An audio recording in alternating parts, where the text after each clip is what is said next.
तो यहाँ पर बड़ी खबर जो है ये उत्तराखंड से। उत्तराखंड में कांग्रेस के नेता और उत्तराखंड के पूर्व सीएम रहे हरीश रावत को सीबीआई का समन जो है यहाँ पर भेजा गया है और इनके साथ ही हरक सिंह रावत और मदन बिष्ट को भी यहाँ पर सीबीआई ने समन दिया है और 7 नवंबर को यहाँ पर वॉइस टेस्टिंग के लिए इनको बुलाया गया है।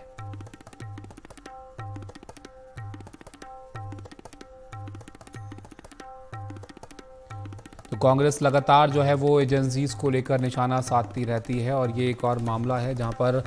समन जो है वो सीबीआई की तरफ से इनको भेजा गया है और अब ये देखना होगा कि आगे किस तरह से जो है वो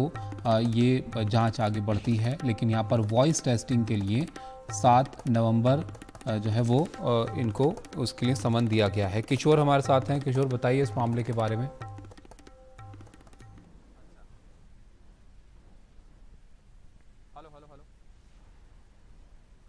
किशोर, अगर आप हमारी आवाज़ सुन पा रहे हैं तो इस मामले के बारे में ज़रा बताइए जिसमें यहाँ पर कांग्रेस के एक बड़े नेता हैं हरीश रावत और इनको सीबीआई ने समन किया है। बिल्कुल, हरीश रावत समेत 3 और लोग हैं जिनको सीबीआई ने सम्मन किया और 7 नवंबर को इनको वॉइस टेस्टिंग सैंपल के लिए पेश होना है। 2016 में जब हरीश रावत की सरकार थी और एक स्टिंग ऑपरेशन हुआ था और उसी मामले में सीबीआई लगातार इसमें कार्रवाई कर रही है, इसमें जांच चल रही है। और इससे पहले भी करीबन 3 महीने पहले भी सीबीआई ने वॉइस टेस्टिंग के लिए इनको नोटिस दिया था, लेकिन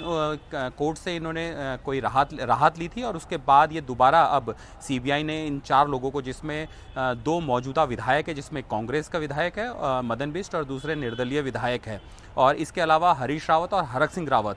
सिंह रावत भी इसमें शामिल है और उनको भी वॉइस टेस्टिंग के लिए 7 नवंबर को पेश होने को कहा है। हरीश रावत चूंकि उनका एक एक्सीडेंट हुआ था और घायल थे, तो उनका इलाज देहरादून के एक हॉस्पिटल में चल रहा है और उस समय हॉस्पिटल में ही सीबीआई ने उनको सम्मन यानी नोटिस देने पहुंची और वहां पर उनको कहा है कि 7 तारीख को उनको पेश होना है और उनको वॉइस टेस्टिंग सैंपल देना है, क्योंकि जिस तरीके से ये बात सामने आई थी कि खरीद फरोख्त हुई है, विधायकों की खरीद फरोख्त हुई अपनी सरकार बचाने के लिए, तो ऐसे में जो सीबीआई वो इस बात को पुख्ता करना चाहती है कि हालांकि वीडियो सबके सामने आया था, लेकिन अब वो पुख्ता तौर पे करना चाहती है कि वॉइस और आवाज़ मिलाना चाहती है, तमाम सबूत इकट्ठा करना चाहती है। लेकिन ये ज़रूर है कि जिस तरीके से लोकसभा चुनाव आने वाले हैं और कांग्रेस के नेताओं पर इस तरीके से जैसे सम्मन दिया है, नोटिस दिया, तो ये राजनीतिक रूप भी ले रहा है। हरीश रावत का कहना है कि ये जब मैं घायल हूँ, इस अवस्था में मेरी हॉस्पिटल में तबीयत ठीक नहीं चल रही, एक्सीडेंट हुआ और उस समय सम्मन देना, तो कहीं ना कहीं लगता है कि ये सारा राजनीति से प्रेरित है। लेकिन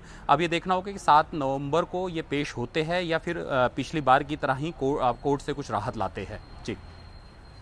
जी, शुक्रिया आपका यहाँ पर किशोर इस सब जानकारी के लिए। तो